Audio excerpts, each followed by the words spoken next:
गुरमीत का जो game plan था वो बहुत ही इंटेलिजेंट उस पर रखा गया था। वो वाकई एक ऐसा हीनियस क्रिमिनल आप कह लीजिए जिसका जो दिमाग बहुत शार्प काम करता था। उसमें एक लड़की आई, उसके साथ इसने बलात्कार किया, वो पहुंचती है और वो कांप रही है डर से, रो रही है। और जो सेवादार हैं, महिला सेवादार हैं जो इस काम में उसके कॉम्प्लिसिट थे, जो भेजते थे, वो हंस रहे हैं उसके ऊपर। 2002 में एक ईमानदार जर्नलिस्ट मार दिया जाता है और सब जानते हैं, सिरसा में एक बच्चा जानता है कि हुआ है तो क्यों हुआ है। सीबीआई के पास में एक डायरी है जहां पे साफ साफ मेंशन है कि right from the top level to the bottom line हर आदमी का एक पैसा फिक्स था। तो सिरसा की पुलिस हेल्पलेस थी, या तो ले पैसा उससे और या तो उसको वो ट्रांसफर करा देता था। अब आप ये सोचिए कि मुलिंजा नारायण जब उसको पहली बार इन्वेस्टिगेट करने के लिए 2007 में क्वेश्चनिंग करने के लिए गया, तो जब सीबीआई डायरेक्टर का मुलिंजा नारायण को फोन आया तो उन्होंने उससे बोला कि बाबा ने सिर्फ 45 मिनट का समय दिया है तुमको। तो आपकी किताब पढ़ के मुझे ये भी पता चला कि ये लंगर में रोटियों में उसको फंकी बोलते हैं पंजाब में, आपने सुना होगा, जो रेसिड्यू होता है ओपीएम का, वो मिक्स करा करके आप एक रोटी खा लीजिए, पूरे दिन आप ट्रांस पे रहेंगे। आप जो कहेगा वो करेंगे। आप 15-15 घंटे लोग काम करते थे फार्म पे। काफ़ी जब लंबी बातचीत हो गई तो उसने कहा कि आप कहीं रिकॉर्ड तो नहीं कर रहे हैं। तो उसने प्लानिंग तो देखा, मैंने कहा चेक कर लो। उसने नहीं, रख दीजिए वापस। उसी में कैमरा रखा है, उसने नहीं, रख दीजिए वापस। नमस्ते, मेरा नाम सौरभ है, आप thelalantop.com देख रहे हैं।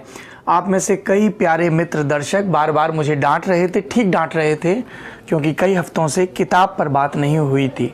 मेरी राजनीति ऐसी चीज़ है, अपनी तमाम गंदगी और उन सब के अलावा ज़रूरी प्रोसेस के चलते डिस्कोर्स में आ जाती है, पर गलती के लिए माफ़ कर दीजिए। और अच्छी चीज़ ये है कि किताब और राइटर वापस आ गए हैं ललन टॉप के मंच पर। ये अनुराग त्रिपाठी हैं, हम पेशा हैं, जर्नलिस्ट हैं, अब राइटर भी हो गए हैं। Thank you. जर्नलिज्म वाली राइटिंग को लोग राइटिंग में काउंट नहीं करते एक्चुअली।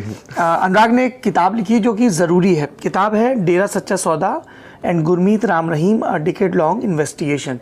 पेंगुइन ने इस किताब को छापा है, 299 रुपये कीमत है इसकी। पेपर बैग की मेरे ख्याल से किंडल पे और सस्ती है, किंडल पे सस्ती है, अमेज़न पे भी। अच्छा, ये किताब मैंने पढ़ ली है। जैसा कि हमेशा होता है, मैं बिना किताब पढ़े इंटरव्यू कर नहीं पाता हूँ, करता नहीं हूँ।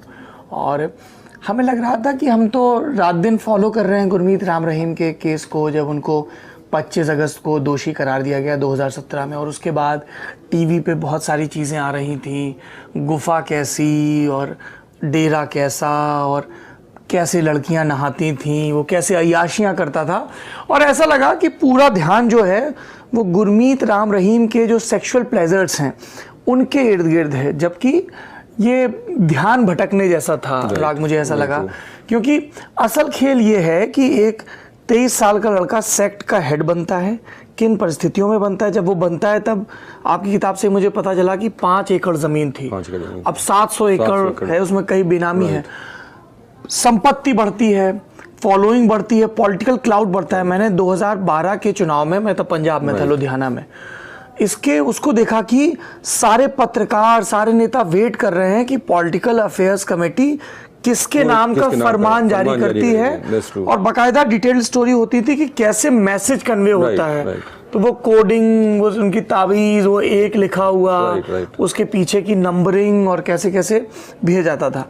तो ये 2 एस्पेक्ट हैं। इसके अलावा जो चीज़ें हमें पता चली कि कैसे इसने आत्मघाती दस्ते तैयार किए, अम्बाला की पेशी में वो अपने आप को गोली मार लेते थे, और डॉक्टर भी अवाक रहते थे कि इसकी अंडकोश नहीं है, कैस्ट्रेशन हो रखा है।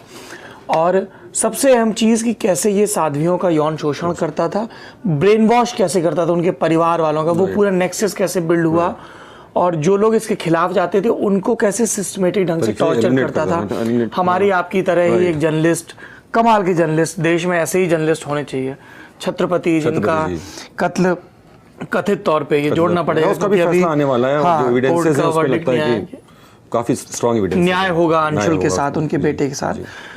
तो इस किताब को पढ़ के मुझे बहुत सारी जानकारियां मिली, जो टीवी पर दिखा उस दौर में, अखबारों में या मैगजीन्स में छपा, उससे कहीं ज़्यादा। और एक इस किताब की कमियां तो हैं जिनके बारे में मैंने बता दिया राइटर साहब को।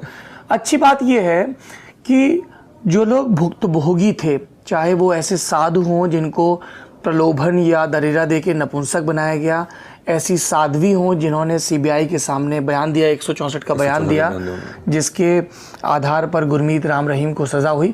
उन सबसे विस्तार से अनुराग ने बात की है और उस मना स्थिति को समझने की कोशिश की है जिसके तहत लोग जुड़ते हैं, उनका शोषण होता है, कैसे बाहर आते हैं और बाहर आने के बाद वो किन तकलीफ़ों से दो चार होते हैं। अगले 30, 40, 50 मिनट में राम जाने कितनी देर ये बातचीत खिंचेगी, हम इन सब पहलुओं पर एक एक करके बात करेंगे। आपने एक स्टिंग ऑपरेशन किया था जी। आपने बहुत विस्तार से लिखा है ऑपरेशन झूठा सौदा के बारे में। आपने उन डरों और तैयारियों के बारे में भी लिखा है जो स्टिंग ऑपरेशन करने वालों को करनी पड़ती हैं। आप चंडीगढ़ के एक होटल में थे और आप भागने के रास्ते भी तलाश रहे थे जी। और आप बात कर रहे थे खट्टा सिंह से। कौन था खट्टा सिंह और क्यों जरूरी था उसका स्टिंग करना? देखिए, सबसे हमने जब इस इन्वेस्टिगेशन को शुरू किया, जैसा कि डिटेल्ड मैंने इसमें लिखा हुआ है, तो उसमें जिन लोगों से हमारी बात हुई, जो सर्वाइवर्स थे, रेप सर्वाइवर्स थे, जाहिर सी बात थी हम उनको आउट इन ओपन नहीं ला सकते थे और उनका हम ट्रस्ट उसको हम ब्रीच नहीं कर सकते थे, बिल्कुल, क्योंकि वो उनकी जो स्थिति थी, जो उनके ऊपर थ्रेट था, वो बहुत हाई था, स्टेक क्लेम थे। दूसरी चीज़, सीबीआई ऑलरेडी उनको परस्यू कर रही थी और अगर वो उनकी चीज़ें बाहर आती तो वैसे भी उनको सोशल सिस्टम से बिल्कुल बाहर करके रखा गया होता, तो हम उनके लिए परेशानी का सबब नहीं बनना चाहते थे। और सौरभ, अगर आपको याद होगा कि एक ज़माने में जब स्टिंग के बारे में हम लोग बात करते थे, वो कहते थे कि स्टिंग जो ऑपरेशन होता है ये बहुत सैक्रोसेंट होता है, मतलब ये this is a last resort, actually this is not the first and this thing, on record आना नहीं चाह रहा, डरा हुआ है, and this is last resort actually. आपके और भी तरीके हैं जहां से आप खबर आपको निकाल सकते हैं। तो सारी जानकारी होने के बावजूद भी हम उसको, पूरे इस ऑपरेशन को एक ऐसी चीज पे हिंज करना चाहते थे, उसको बेस करना चाहते थे उस आदमी का, क्योंकि हमारे पास में ये एलिगेशंस थे। वो कभी भी आकर के ये चीज़ कह सकता था कि भाई हमारे पास एलिगेशन है, उसकी जांच चल रही है। हम एक ऐसे आदमी को ढूंढ रहे थे जो उस समय जब ये सब चीज़ें हो रही हों, इस प्रोसेस के दौरान में वो उसके साथ सुबह शाम घूमता हो, उसी गुफा में वो उसके साथ बैठता हो। जब वो एलिजेडली छत्रपति का जो है मर्डर का आदेश दे रहा है, तो वो एक कोई आदमी जिसके सामने ये पूरी कॉन्स्पिरेसी चश्मदीद गवाह हैच के जा रही हो। तो उस दौरान हम लोग एक सीबीआई ऑफिसर थे, उनसे मुलाकात हुई, जो भी बहुत रिलेंटलेसली लगे थे, पॉलिटिकल प्रेशर उनके पास बहुत हाई था। नारायण एक थे, वो उनका नाम कर सकते हैं क्योंकि अभी भी हैं सर्विस में वो एक्चुअली। नारायण साहब तो उसको हेड कर रहे थे पूरा। तो उन्होंने कहा कि यार हम लोग को एक कॉल आई है, एक ड्राइवर है जो गुरमीत के साथ काफ़ी लंबे समय से है और उसको ट्रेस करने की कोशिश कर रहे हैं। बस इतना क्लू उन्होंने दिया। तो मुझे लगा कि before CBI reaches him why should not I, क्योंकि मेरा, देखिए, दो रीज़न थे इसके। पहला सबसे इंपॉर्टेंट रीज़न ये था कि इतना सब कुछ होने के बाद में भी कहीं एक डिस्ट्रस्ट था कि कहीं सीबीआई के ऊपर जिस तरह का पॉलिटिकल प्रेशर हो रहा है, अगर वो खट्टा सिंह को पा भी जाते हैं तो क्या वो चीज़ सामने आएगी या वो वहीं पे अपने खट्टा सिंह गुरमीत राम रहीम का ड्राइवर था लंबे समय और बहुत लंबे समय तक साथ रहा। दूसरा हम चाहते थे कि अगर एक बार ये मीडिया में उसका बयान आ गया या उसका स्टिंग आ गया या उसका स्टेटमेंट आ गया, तो it will be a kind of pressure on CBI to not deny it, और एक एविडेंस के तौर पे प्रोड्यूस किया जा सकता है। तो खट्टा सिंह ने हम लोग को ये मान के चलिए कि बहुत दौड़ाया, मतलब उसने हम लोग को पंजाब और हरियाणा में काफ़ी टहला दिया, जो हम लोग को नहीं मालूम था।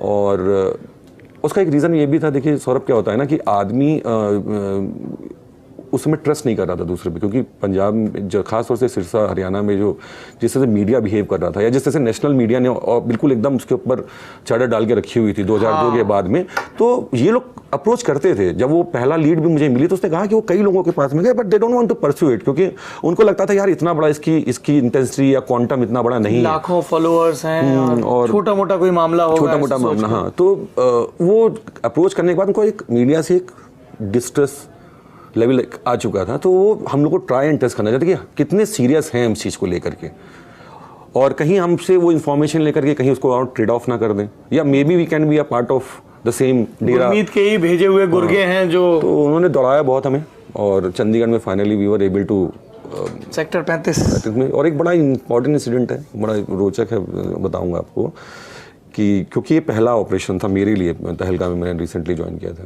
तो हम लोग एक डायरी में एक ऐसे कैमरा लगा हुआ था, एक डायरी होती थी प्लानर टाइप की, उसमें कैमरा लगा हुआ था, रिकॉर्डर होता था और पिन। ये हम अब से 11 बरस पहले की बात कर रहे हैं, तब गुरमीत राम रहीम का बहुत जिक्र नहीं होता था। वो खबरों में आए थे तो इस वजह से आए थे क्योंकि उन्होंने सिखों के 10वें गुरु गोविंद सिंह की तरह बाना धारण कर लिया था, और उसके बाद विवाद हुआ था। उसके पहले तो कोई ज़्यादा ध्यान नहीं देता था, और उसके बाद भी नेशनल मीडिया में जब वो MSG और वो सब बनाने लगे उसके बाद ज्यादा आए। तो उस दौर में तहकीकात करना, उन पर जो इल्जाम लग रहे हैं उन पर बात करना ये जरूरी था, और अनुराग उस टीम का हिस्सा थे जो ये काम कर रही थी जी। तो उसमें कैमरा था और उसके बड़े फ्लॉज ही होते थे कि बहुत जल्दी गर्म हो जाता था और बैटरी उसकी डाई ऑफ कर जाती थी। तो एक आध बात, क्योंकि मैं और एतमाद थे तो हम लोग रैंडमली एक किसी कैमरे को जाकर के वॉशरूम में जाके चेक कर लेते, यार चल रहा है कि नहीं चल रहा, ठीक है ओके। प्लानर रखा था उसने, एकदम से काफ़ी लंबी बातचीत हो गई तो उसने कहा कि आप कहीं रिकॉर्ड तो नहीं कर रहे हैं। तो उसने प्लानर तो देखा, मैंने कहा चेक कर लो। उसने कहा नहीं रख दीजिए वापस, उसी में कैमरा रखा है। उसने कहा नहीं रख दीजिए वापस। सो दिस वाज वन, कहते ना कि स्पर ऑफ द मोमेंट पे आप एक उसी समय डिसाइड करते हो कि कैसे एक ह्यूमन बिहेवियर को किस तरह से काउंटर करना है। ब्लफ। तो that worked for us. Fortunately हमारे लिए उसने नहीं देखा, तो that went how it went. और जब ये खट्टा सिंह का बयान और पूरी आपकी तहकीकात सब मैगजीन में छपी, तो उसके बाद डेरा की तरफ से क्या रिएक्शन थी? कोई थ्रेट? नहीं, बहुत वो तो बहुत परेशान किया उन लोगों ने हम लोगों को। और आपको याद होगा कि ये ऑपरेशन था, इंडिया टीवी पे चला था, ये राजा शर्मा ने शो किया था इस पर, और वहाँ पे हम लोग का 2 ही बार एक बार नाम लिया गया था, but that was sufficient for that people to realise कि तहलका के कौन लोग हैं। फाइंडिंग तहलका ऑफिस, उन्होंने फिर वो हाँ वाज नॉट सो डिफिकल्ट। और 2-4 दिन पंजाब में काफ़ी पोस्टर बनने लगे, इंडिया टीवी जिंदाबाद, ये जिंदाबाद करके, बड़ा तारीफ हुई। उसके बाद जब मामला हो गया तो उसको दे स्टार्टेड फाइंडिंग नंबर्स। हम लैंडलाइन पे ऑफिस के फ़ोन करते थे, गंदी मतलब जो भी, मतलब what ever choices abuses they can use, वो तो खैर उसकी प्रॉब्लम नहीं थी। लेकिन आदित्य इंसान जो अभी फरार है, जिसको पुलिस ढूंढ रही है, हाँ, उसने नेशनल मीडिया पे ये कह दिया था कि हम जानते हैं वो कौन है और हम उनका पता कर लेंगे। उसके बाद में ये हमारे लिए स्थिति हो गई थी कि अब हमें मकान इमीडिएटली चेंज करना है, तो we have change the flat. फिर हमें पता लगा कि कुछ और चीज़ें थ्रेड आ रही हैं। देन हम लोग को लोकल इंटेलिजेंस से तो इनपुट मिल ही जाता था कि भाई क्या है क्या नहीं है।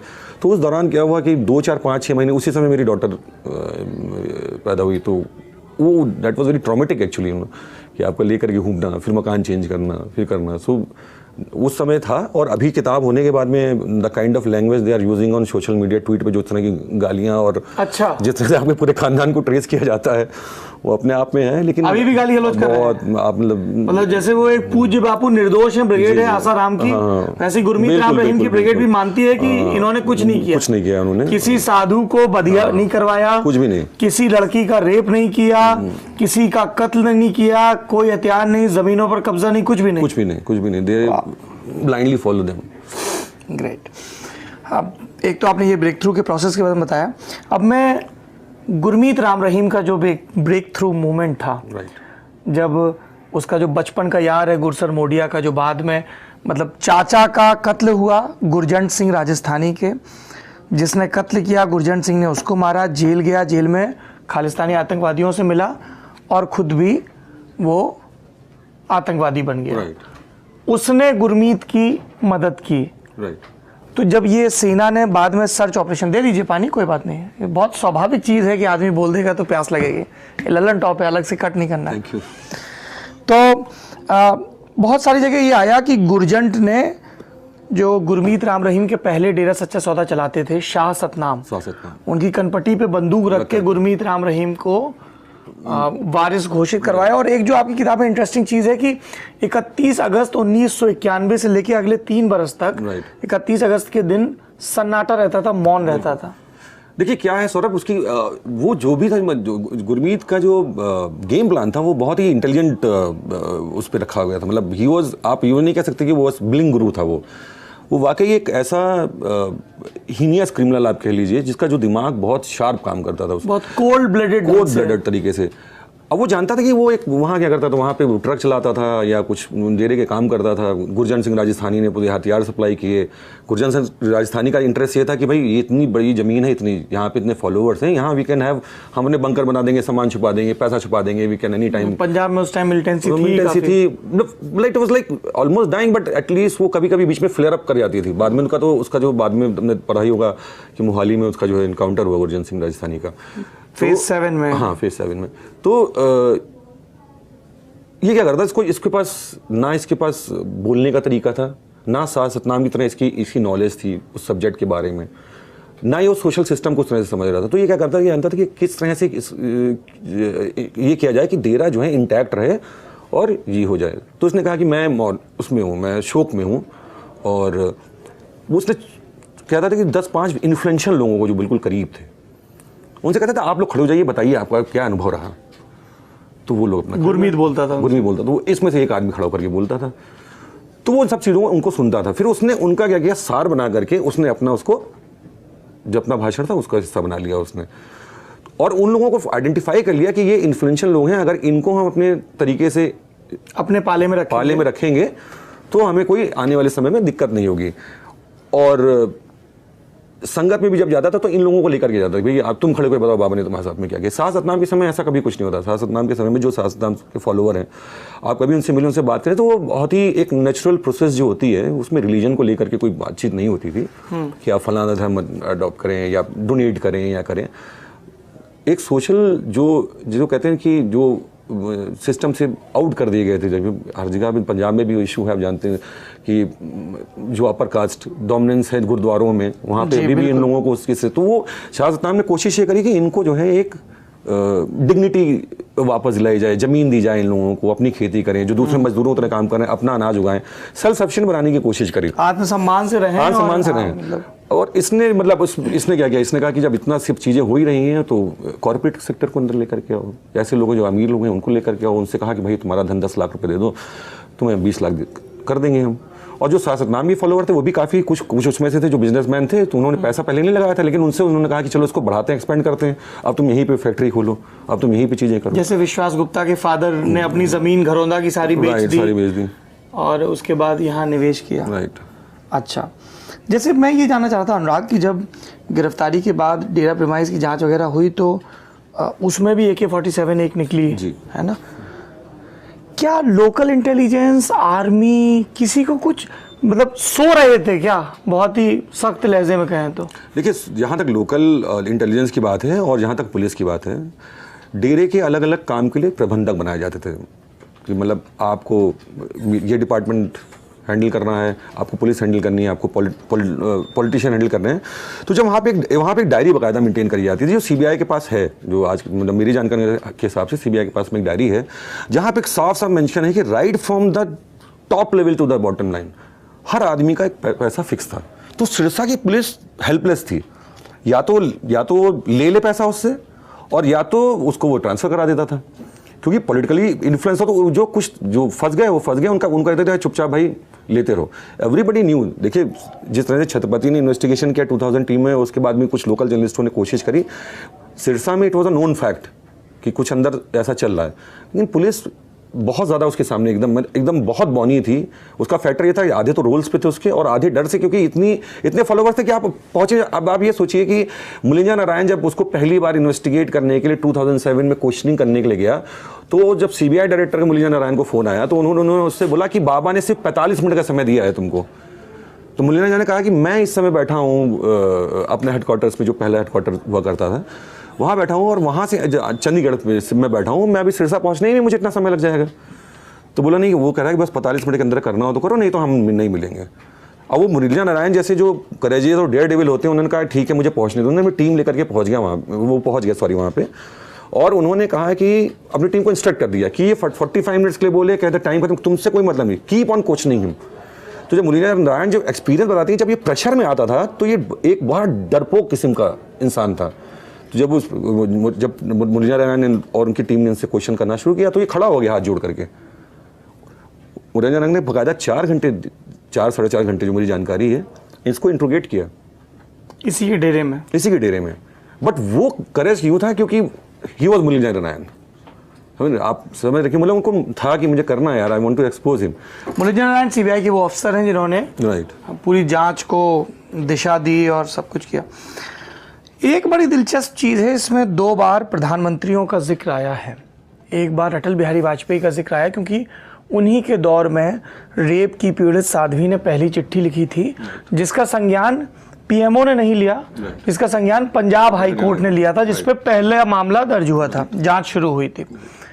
दूसरी बार मनमोहन सिंह का जिक्र आता है कि कांग्रेस के कई सांसदों का दबाव और लोगों का दबाव, इसके बावजूद जब मनमोहन सिंह के सामने CBI के डायरेक्टर विजय शंकर एविडेंस पेश करते हैं कि सर इसके खिलाफ ये मामले, आप साध्वियों के बयान देखिए जो 164 में हुए हैं, और उसके बाद मनमोहन सिंह जो बैकिंग देते हैं वो बहुत ज़रूरी वो थी। बहुत फिनोमिनल थी एक्चुअली उस समय। आप देखिए, पॉलिटिकल एज ए जर्नलिस्ट भी हम लोग पॉलिटिकली इंक्लाइन नहीं हो सकते हैं। जो सही है वही चीज़ बोलनी चाहिए, वही तरीका वही सिखाया जाता है। तो अगर आप उस सिचुएशन को एवेलुएट करें तो हमने इस किताब में ये भी लिखा कि 3 कांग्रेस के सांसद जो इन्फ्लुएंशियल थे अपनी अपनी पॉकेट्स में, उन्होंने पूरी तरीके, और जिनका सोनिया गांधी के यहाँ जाना, 10 जनपद जाना बहुत आम था। तो उस समय अगर आप अपने सीबीआई डायरेक्टर को बुलाते हैं, आप बुलाते हैं उसको विजय शंकर को, उनसे कहते हैं कि as a prime minister I am backing you, means a lot.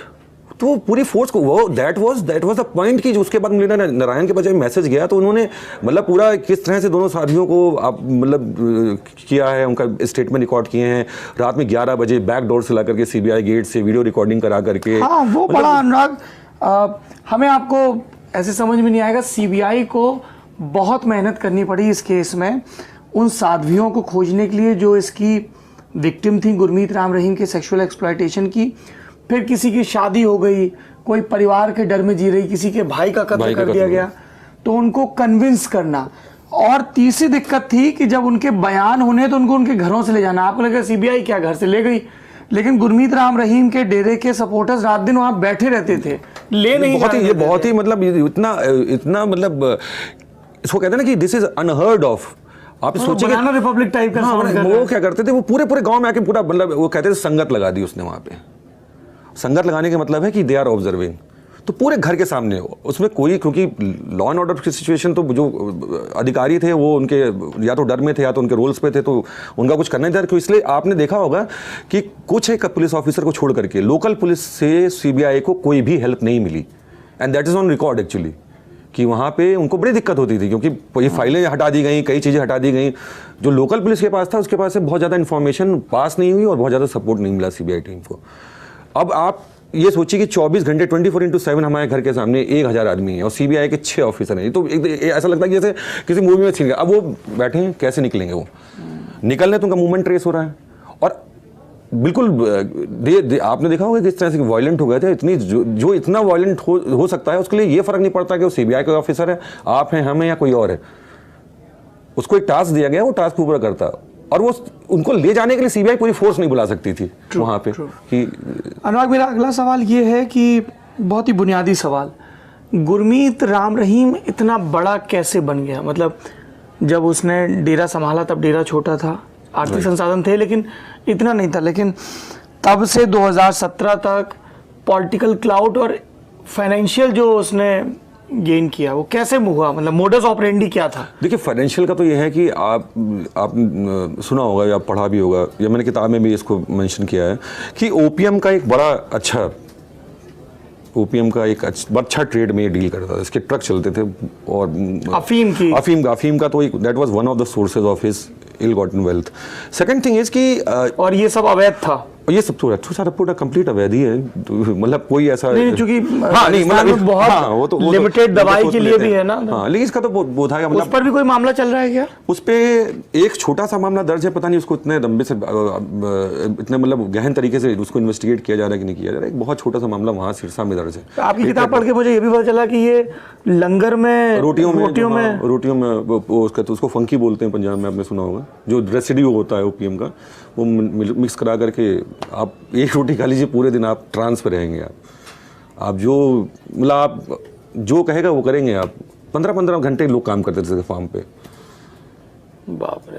और बात रही पैसा और आने की, तो जिस तरह से देखिए, एक आदमी को आप बहुत सारे बाबाओं को यहाँ पे जानते हैं जो मेडिएटर बने हुए हैं सरकार के बीच में और कॉर्पोरेट हाउसेस के बीच में। बिल्कुल, वो जो काला और धन का चक्कर होता है ना, वो और जो डील्स होती हैं कराने के चक्कर में, कई लोग आते थे कि भाई हमारा इतना रख करके इतना करा दो, क्योंकि संगत में पैसा दिया जाता था। लोग 10 रुपये 20 रुपये देते थे। मान लीजिए 10 लाख रुपए हो गए, मेरा काला धन है, मैंने आपको 15 लाख रुपए दिए, आपने 10 लाख रुपये मुझे ये देखिए, मैंने दायरे की तरफ से इनको ट्रस्ट से दिया कि कोई रोजगार ये शुरू करें या कुछ करें।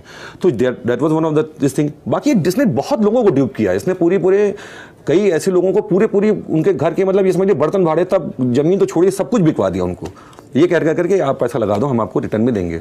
People are so blind. तो ये सब। और उसके बाद पॉलिटिकल क्लाउड की बात है। पॉलिटिकल क्लाउड पे तो आप सौरभ ये देखिए कि पॉलिटिकल क्लाउड क्या है कि जिस तरह से डेरा का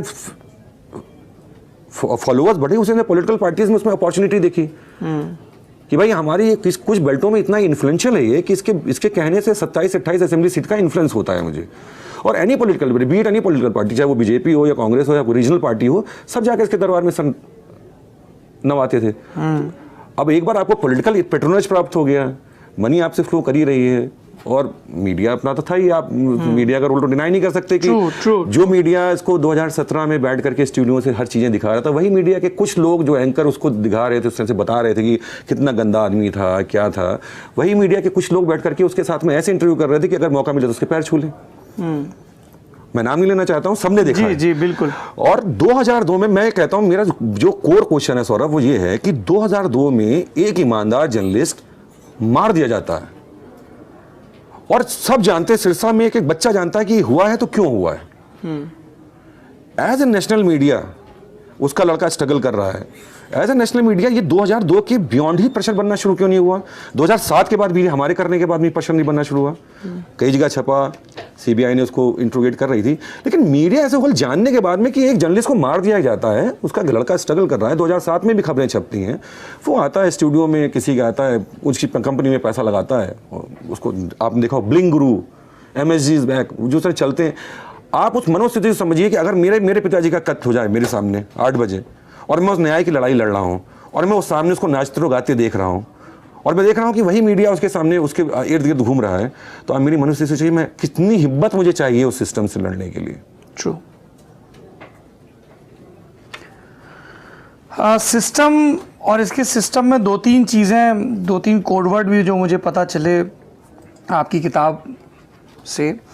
पहला, जिसमें इसको सज़ा मिली साध्वियों के रेप में, सैकड़ों का किया होगा, जी बिल्कुल, ऐसे आरोप हैं जी, 2 ने बयान दिए राइट, और उसमें इसको सजा मिली 20 साल आपको थोड़ा टूकूंगा सौरभ, मेरी जितने लोगों से बात हुई उसमें से मान लीजिए 90% लोगों ने बात कही कि 12 साल 13 साल 14 साल इसके लिए कोई क्राइटेरिया नहीं था। उनका सबका कहना है कि ही वॉज, मतलब आज डिटेल ऐसे इतने हीनियस हैं कि अगर वो आप कहें कि मतलब ये सो डिस्टर्बिंग, यू नो, एक्चुअली आप जब उसको सोचते हैं इंटेंस में कि आप किसी के शरीर को बलात्कार तो कर रहे हैं, आप काट रहे हैं उसके शरीर को, दांत लगा रहे हैं उसके ऊपर, मतलब आप सोचिए ना कि आप किस तरह का, किस लेवल का ये विभत्स और क्रिमिनल था। ग्लैड कि ही इज बिहाइंड बार, और I am so sorry to say that कि we have played our role well. कम से कम कई लोगों के साथ हम जो है वो कर सकते, उनको बचा सकते थे, या उनको ये चीज़ों से दूर रख सकते थे। और अब भी अनुराग, हम ये उम्मीद ही कर सकते हैं कि इस तरह के वीडियोस देख के, इस तरह की किताबें पढ़ के, बहुत सारे लोग हैं जो अभी भी, चाहे वो गुरमीत राम रही हो, आशा राम हो, ये तो वो हैं जो फंदे में आ गए हैं। राइट, अंधभक्ति, हमारे बाबा जी ऐसे नहीं हैं, हमारे बाबा अभी भी गाली मिल रही है, एक से एक सज्जन दे रहा है। तो एक कोड वर्ड चलता था, माफ़ी मिल गई है क्या? तो वो जो लड़की है वो संतरी की ड्यूटी कर रही है गुरमीत राम रहीम की जो सो कॉल्ड गुफा है, अय्याशियों का अड्डा उसमें, और उससे बुजुर्ग साध्वियाँ पूछ रही तुमको माफ़ी मिल गई क्या? तो वो पूछ रही बच्ची इसका क्या मतलब होता है, लड़की पूछ रही, तो वो हंस रही हैं, और फिर गुरमीत उनका रेप करता है और बोलता है मैंने तुम्हें माफ़ कर दिया, तुम्हारे सारे गुनाह माफ़ कर दिया।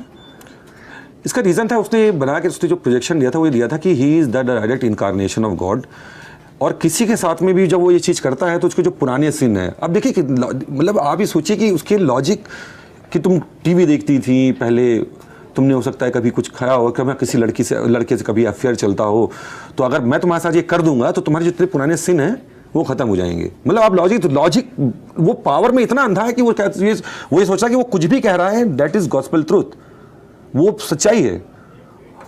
एक लड़की आई, उसके साथ इसने बलात्कार किया, वो पहुंचती है और वो कांप रही है डर से, रो रही है, और जो सेवादार हैं, महिला सेवादार हैं जो इस काम में उसके कॉम्प्लिसिट थे, जो भेजते थे, वो हंस रहे हैं उसके ऊपर। अच्छा, क्योंकि उसके साथ ऐसा हुआ है तो अपने घर वालों को भी नहीं बता पा रही है, क्योंकि घर वाले कहते हैं अरे तुमने ही कुछ गलत किया होगा। कई ऐसे केसेस हुए जहाँ पे जो रेप सर्वाइवर्स थे उन्होंने अपने घर वालों को बताया कि हमारे साथ ऐसा हुआ है, उन्होंने उसको कहा तुम चुप रहो, ये तुम्हारी वजह से ही हुआ होगा, या तो जो है अगर तुम सोशल सिस्टम में रहना चाहती हो तो तुम्हारी शादी करा देंगे, चुप रहो, तुम्हारा आगे तुम्हारा कुछ हो नहीं पाएगा। तो ये बातें बाहर निकली तो दो प्रेशर थे, या तो तुम्हारी गलती से ये हुआ है, और या तो तुम्हारे चुप्पी साध जाओ, या तो चुप्पी साध जाओ।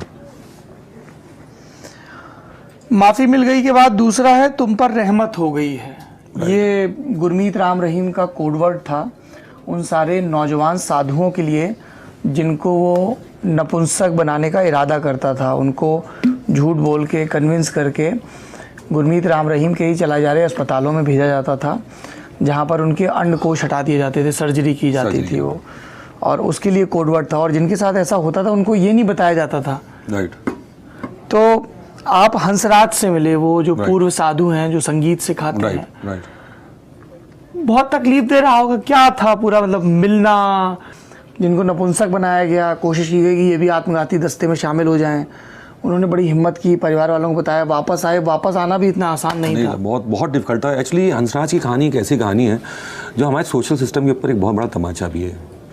सौरभ, देखिए, वो जब हंसराज के साथ ये हुआ, वो अच्छा गाता था, उसके माँ बाप के पास में लोग गए उस गांव में, इसने कीर्तन वीर्तन किया, माँ बाप के ऊपर प्रेशर किया, माँ बाप ने उसको दे दिया कि जाओ भाई रहो। वो एक लड़का जो फॉर्मेटिव ईयर्स में है, वो चला जाता है, घूमता है मंडली टोली में, और वन फाइन डे उसको क्या करते हैं, जब कास्ट्रेट करते हैं, जब वो उठता है सुबह तो देखता है कि यार इसके साथ ये क्या हो गया, क्योंकि ब्लड भी नहीं रुक रहा है, पेन हो रहा है, हजारों बिच्छुओं का डंक, उसी के शब्दों में। सुबह जब डेरे पहुंच रहा है तो देख रहा है कि पजामा पूरा खून से लथपथ है, घर में भी नहीं बता पा रहा है, और आपका हार्मोनल सिस्टम चेंज हो रहा है, आपके फेशियल हेयर जा रहे हैं, आपका ब्रेस्ट इनलार्जमेंट हो रहा है, आपकी वॉइस चेंजेस हो रहे हैं। और वो जब टूट करके अपने घर वालों को ये बताता है कि भाई ये हो गया, तो चलो माँ बाप हैं, वो तो खैर they went into a state of shock, because किसी के सन के साथ ऐसा हो जाएगा। But society as a whole को ये समझना चाहिए कि क्या उस लड़के की बिना रजामंदी के ये साथ कर दिया गया, वो सोसाइटी मानना चाहता है, तो क्या हमारी और आपकी ये नैतिक जिम्मेदारी नहीं है? मीडिया की उस समय की नैतिक जिम्मेदारी नहीं थी कि इन पहलुओं को भी दिखाता? जब वो अपने गाँव, जब वो पहुंचा है टोना में, तो बताता है कि लोगों ने इससे बात करना छोड़ दिया, रिलेटिव्स ने कनेक्शन काट लिए, घर में बैठा है, बाहर निकलता है तो बच्चे उसको पत्थर फेंकते हैं, किस गलत नामों से बताते हैं। जब वो 5,000 6,000 की नौकरी करने किसी स्कूल जाता है तो उसको बाहर निकाल देते हैं, आधा डेरे के डर से और आधा ये कि भाई यू बीन कास्ट्रेटेड। आज वो डायर स्टेट्स में है। एक बार फ़ोन आया उसका मेरे पास में, देखिए ये सब पब्लिक चीज़ें हम पता नहीं, मैं हंसराज से इजाज़त लेनी चाहिए थी मुझे शेयर करने की, लेकिन मैं कहूँगा कि आज की डेट में वो कोई भी काम बेचारा करता है कि यार मैं संगीत सिखा के कुछ अपने हिसाब से कर लूँ, अपनी बना लूँ। तो क्या हमारी और आपकी जिम्मेदारी नहीं थी कि हम उस चीज़ को दिखाते कि यार ये सोशल एस्पेक्ट है, उसकी कोई गलती नहीं है, उसको आपको समाज को मेन स्ट्रीम में लाने की कोशिश करनी चाहिए। वो साधुयाँ जो हैं, जो जिन्होंने बाहर आई, आप उनको देखिए ना, वो भी अभी भी उनको ये नहीं कहा जा रहा है, एक तबका है हमारे आप जैसे लोग उनकी पीठ थपथपा रहे हैं, एक समाज का तबका खड़ा भी उनके साथ में, उनको बोलता ब्रेव हार्ट से, लेकिन समाज का कुछ एक तबका ये भी है वो उनको इसलिए दोषी मानता है कि तुमने इसके पूरे एम्पायर को गिरा दिया। वो ये नहीं समझ रहा है कि गुरमीत राम दोषी मानता है, हाँ, उनको दोषी मानता है कि इनकी वजह से इसका एम्पायर हो गया। जो उसके फॉलोअर्स हैं वो अभी भी गांव के कुछ तबकों में हैं, जिस गांव से वो लोग हैं वहां के भी हैं, तो वो they don't see I to आई, वो उसको अभी भी नफरत इन गाँव से देखते हैं कि यार इसकी वजह से यार सब कुछ ठीक चल रहा था, बाबा तो हमारा ठीक था। और कई ये भी कहते हैं कि ये साजिश है, ये झूठे इल्जाम है। अब आप ये आप जिस सोचिए, मैं तो मेरे तो रोंगटे खड़े हो गए थे जब उसने बोला कि अभी भी कभी कभी ऐसा लगता है कि जैसे 100 बिच्छुओं का उठता हूँ तो पेन होता है मुझे। आप उसको विजुलाइज करिए अपने हिसाब से, और या इंटेंसली फील करिए तो आपको कैसा लगेगा। So it's horrifying story it's day. Hansraj तो कैस्ट्रेशन के बाद वापस आ गए अपने घर, बहुत हिम्मत करके उन्होंने अपने माता पिता को बताया, पर कई साधु वहीं बने रहे कैस्ट्रेशन के बाद, गुरमीत राम रहीम के लिए वफादार बने रहे और उनके आत्मघाती दस्ते का हिस्सा हो गए। ऐसे किसी साधु से मिले आप? मैं एक साधु से मिला था जो बहुत कन्फ्रंट कर रहा था। हम लोग मिले थे फेवर कि हम लोग गुरमीत के। अच्छा, आपने ऐसा बोला कि हम एक पॉजिटिव स्टोरी कर रहे हैं। तो मैं तो वो उसको ही हैड नो दिस थिंग, हो गया अब तो बाबा की ज़िंदगी के शरण में ही रहना है। और जिनका जिस तरह से ब्रेन वॉश हुआ था, आपने देखा होगा, मैंने इसमें किया भी है कि एक बार मिलिट्री इंटेलिजेंस ने भी बाकायदा लेटर लिखा है, क्योंकि ट्रेनिंग जो दी गई थी वो कुछ एक्स मिलिट्री के लोग थे, कुछ एक्स आर्मी मैन थे जिन्होंने इनकी ट्रेनिंग दी थी।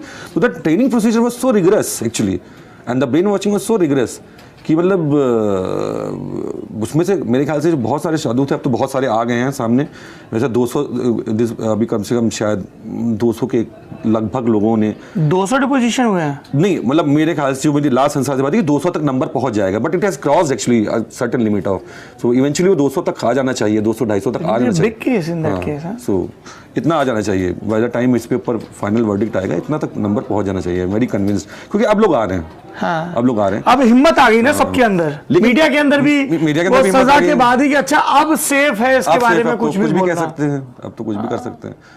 और तो आप भी देखिए ना कि आप ये एक बड़ी रोचक बात है कि इतना आत्मघाती दस्ते का जो इस्तेमाल किया था, बड़ा यूनिक तरीके से इसका यूज था। हंसराज, ये छत्रपति वाले में और रंजीत वाले मामले में जो एलएच जो लोग हैं, मर्डर हुए हैं जो एलएच, मेरी अपनी जानकारी के हिसाब से they all are castrated, you know, उनका भी कास्ट्रेशन हो चुका है। हाँ, आपने जिक्र भी किया है कि जो कथित तौर पे जिन लोगों के ऊपर ये आरोप लगा है, कोर्ट में मामला चल रहा है, जिन्होंने डेरे के पूर्व मैनेजर रंजीत सिंह का कत्ल किया, और जो छत्रपति सिरसा के पत्रकार जो लगातार राम रहीम के खिलाफ खबरें छाप रहे थे अपने इवनिंग अखबार पूरा सच में, और तो उसमें जो लोग डेरा के जो फॉलोअर इन्वॉल्व हैं वो वही लोग हैं जिनके अंडकोश निकाल दिए गए, जिनको कैस्ट्रेट किया गया, ब्रेन वॉश किया गया और तैयार किया गया।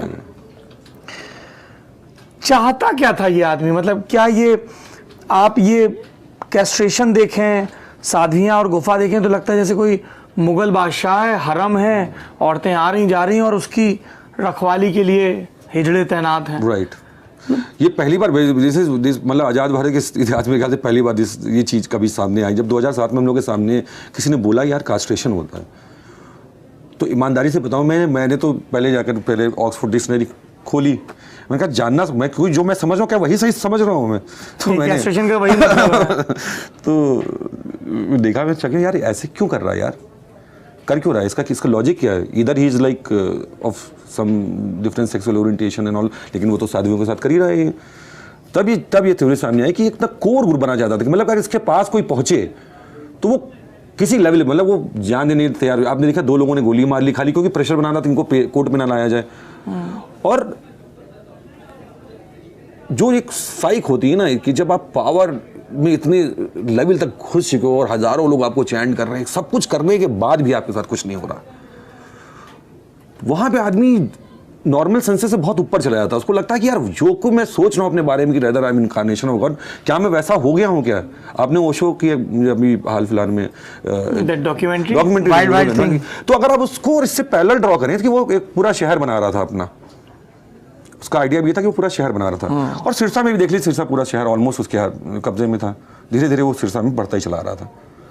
तो पैरेलल सरकार बनाना और अपने पैरेलल डिक्टेट होना और क्या कहते हैं अपनी करेंसी होना, अपने साबुन सोप सब कुछ अपना होना, तो आइडिया ये था कि wanted to build his own empire where he is cosy and safe, और बाहर से क्योंकि पॉलिटिकल और वो एम्पायर जितना बढ़ता जाए। ये तो गुरमीत राम रहीम की बात हो गई। अनुराग, मेरा आखिरी सवाल ये है कि ऐसे बाबा, ये मतलब हम मीडिया को भी दोष दे सकते हैं, हम सरकार को भी दे सकते हैं और हम गुरमीत जैसे बाबाओं को भी, पर अंततः बात समाज पे आती है। राइट, गड़बड़ कहाँ है, क्यों ऐसे बाबा बढ़ते जा रहे हैं, फलते फूलते जा रहे हैं डेरे पे डेरे, और ऐसी अंधश्रद्धा, मरने मारने के लिए लोग तैयार। देखिए, पहला जो रीज़न मुझे बहुत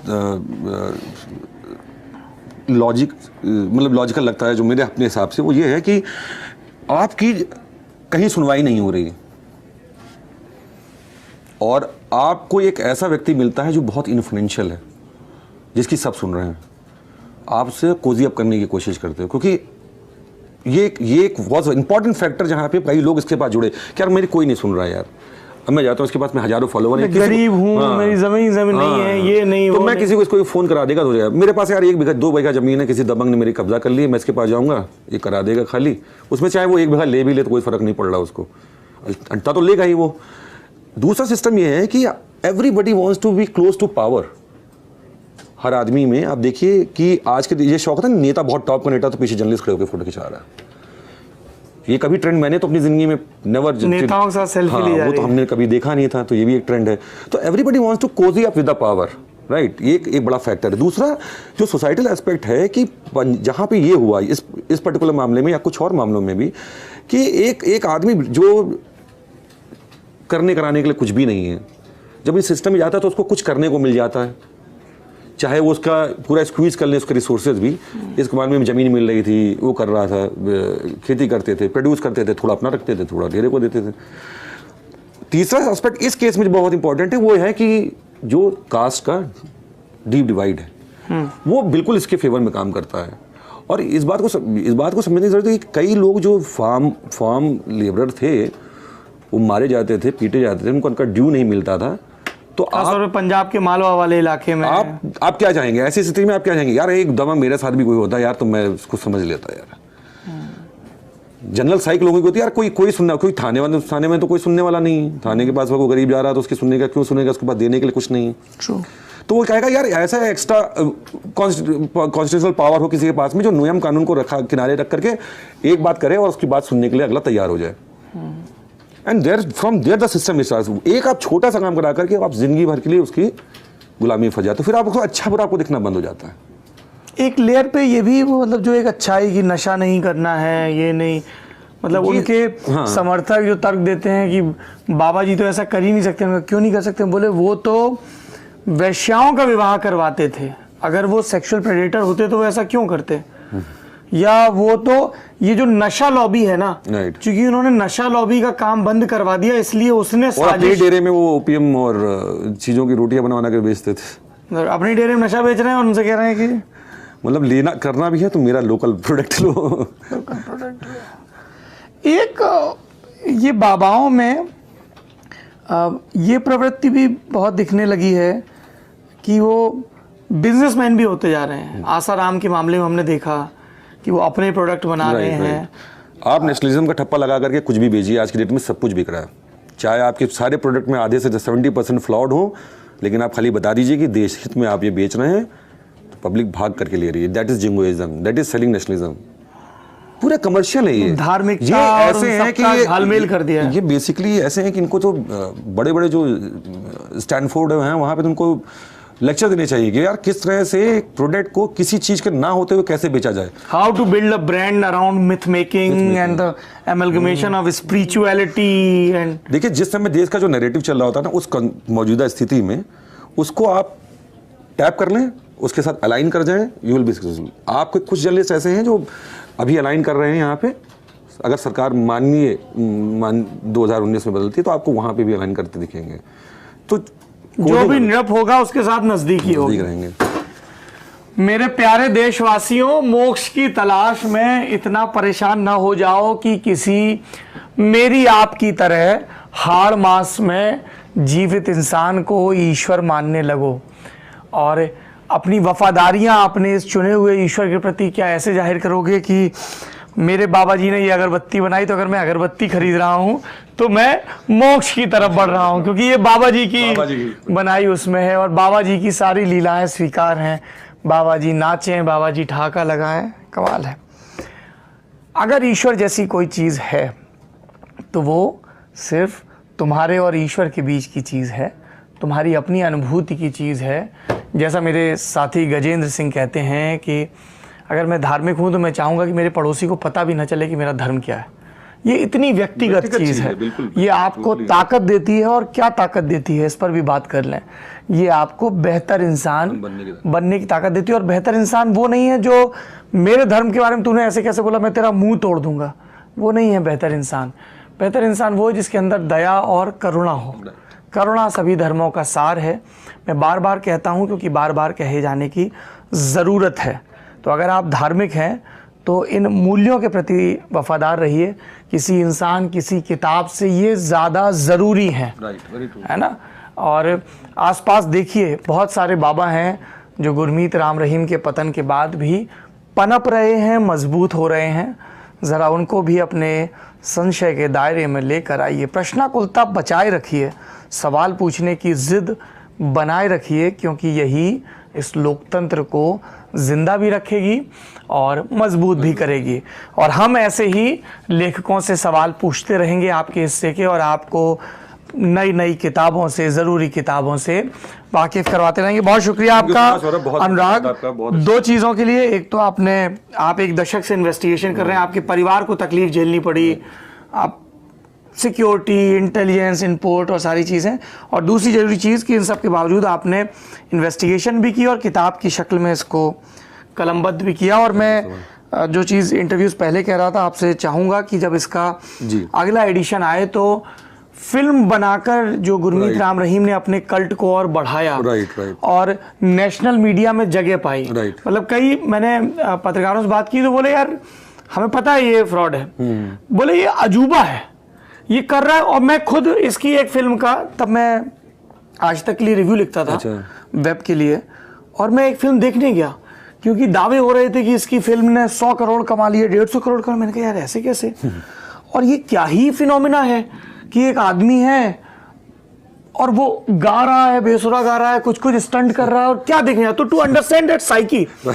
और मैं यही नोएडा में गया तो मेरे अलावा वहां सारे भक्त थे और एक पूरा सिस्टम था, उनको बसों में बिठा के लाया जाता था, बाहर एक इन्फ्लुएंशियल भक्त उनको टिकट बांटता था। टिकट के अलग-अलग रेट्स होते थे एक्चुअली, टिकट की नीलामी होती थी जो सबसे करीब, जब वो आपको सौरभ जो आप एंड करने जा रहे हैं, तो जो बहुत खास आदमी होता था, जैसे स्क्रीनिंग होती थी उसी के थिएटर में, तो बताया जाता कि आज बाबा खुद आकर के पिक्चर देखेगा पहला से, तो लोग जो आगे बाबा के बगल अगल बगल बैठेंगे वो 15-15, 20-20 लाख के टिकट लेते थे उसके, फिर पीछे वाला कम लाख का लेगा, फिर पीछे बैठे, तो मतलब 1000 वालों की तो खैर पहली जब प्रीमियर होता था तो 1000 वालों का तो कोई ना मतलब एंट्री नहीं होती। नहीं, मैं तो आम जनता के साथ, मैं आम आदमी हूँ, देखने गया और वो इतने भक्तिभाव से देख रहे हैं। और मुझे लगता है कि गुरमीत राम रहीम का वो कल्ट बिल्ड होने में आखिरी की जो 3-4 सालों में बहुत इंपॉर्टेंट वो कि आप देख रहे हो कि आप जिसको पूछते हो वो ईश्वर की तरह वो जंप मार रहा है, और फिर आप जो नेशनलिज्म की बात कर रहे हैं, जो उसकी बाद की फिल्में आई हैं, हिंद को पाक, पाक को हिंद का जवाब, नापाक पाक को हिंद का जवाब, तो धर्म के साथ वो उसको भी ले आए कि देखो बाबा पाकिस्तान से ही बदला ले रहा है टीवी स्क्रीन पर, और इससे भी मजबूती आई, तो वो भी इस किताब में आना चाहिए। आप देख रहे हैं thelalantop.com, जो सिनेमा, साहित्य, सियासत, वो सारी ज़रूरी चीज़ें हैं जो हमारी आपकी ज़िंदगी को तय करने में अपना अपना रोल अदा कर रही हैं। सोशल मीडिया भी उनमें से एक है, उन सब के बारे में लगातार बात करता रहता है। अगर आपको हमारी ये पेशकश पसंद आई तो इसको शेयर करिए, इस वीडियो को कमेंट बॉक्स में अपनी राय से भी ज़रूर अवगत करवाइए। बताइए मुझे कि गुरमीत राम रहीम जैसे लोग क्यों पनपते हैं, उन्हें कहाँ से ताकत मिलती है, और आपके हिसाब से और कौन कौन से ऐसे कथित संत हैं जिनकी जांच होनी चाहिए। अगर आप YouTube पे ये वीडियो देख रहे हैं तो दी ललन टॉप के YouTube चैनल को सब्सक्राइब करना ना भूलें और बेल आइकन भी ज़रूर प्रेस कर दें, ताकि जब भी इस तरह की वीडियोस अपलोड हों आपको फ़ौरन से खबर हो जाए। किताब के बारे में एक बार फिर से जानकारी दोहरा देता हूँ। ये किताब जिसका शीर्षक है डेरा सच्चा सौदा and Gurmeet Ram Rahim, a decade long investigation, इसे अनुराग त्रिपाठी ने लिखा है और पेंगुइन ने छापा है। शुक्रिया।